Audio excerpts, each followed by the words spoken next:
বিএনপির ভারপ্রাপ্ত চেয়ারম্যান তারেক রহমান দেশে ফিরলেও বিভেদ মিটেনি বিএনপিতে।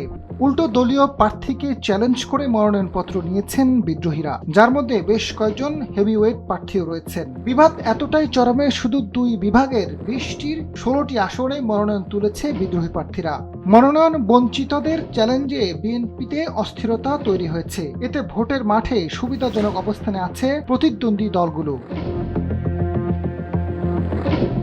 দল মনোনীত প্রার্থীকে চ্যালেঞ্জ করে চট্টগ্রামের 14টি আসনের মধ্যে 10টিতেই মনোনয়নপত্র নিয়েছে হেভিওয়েট ও অন্যান্য প্রার্থীরা। তারা মাঠে থাকলে চট্টগ্রামের ভোটের হিসাবে আসবে নাটকীয় পরিবর্তন। কারণ জেলার কোনো আসনে দল মনোনীত প্রার্থীর বিপক্ষে মনোনয়নপত্র সংগ্রহ করেনি জামায়াতের মনোনয়ন বঞ্চিত অন্যান্য প্রার্থীরা। চট্টগ্রাম 14 আসনের মধ্যে 2টিতে এখনো কোনো চূড়ান্ত প্রার্থী করতে পারেনি বিএনপি। চট্টগ্রাম 4 আসনে কাজী সালাউদ্দিন মনোনয়ন পেয়েছেন, তবে বিদ্রোহী হিসেবে রয়েছেন বিএনপি নেতা আসলাম চৌধুরী।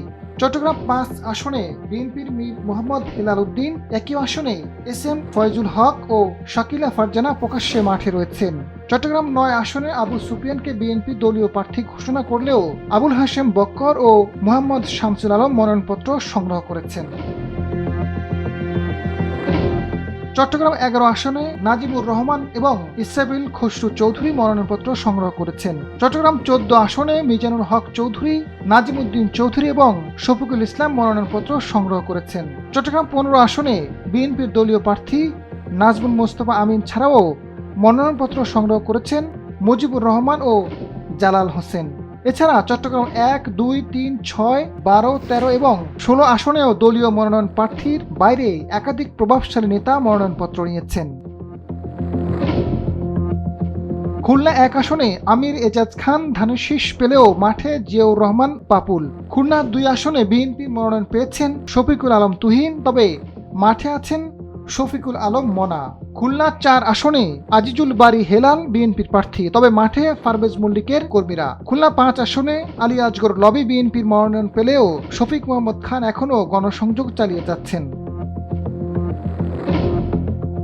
খুলনা 6 আসনে বিএনপির প্রার্থী হয়েছেন মনিরুল হাসান বাপ্পি। তিনি স্থানীয় প্রার্থী না হওয়ায় অনেক নেতা এখনো তার সঙ্গে মাঠে আসেননি। তবে জামায়াত ইসলামের প্রার্থী আবুল কালাম আজাদ 2018 সালের নির্বাচন থেকে ধারাবাহিকভাবে এলাকায় কাজ করছেন, ফলে এই আসনে তাদের সাংগঠনিক ভিত্তি বেশ শক্তিশালী। একই সঙ্গে খুলনা ও চট্টগ্রামের সবকটি আসনে জামায়াতের একক প্রার্থী থাকায় সুবিধাজনক অবস্থানে রয়েছে তারা।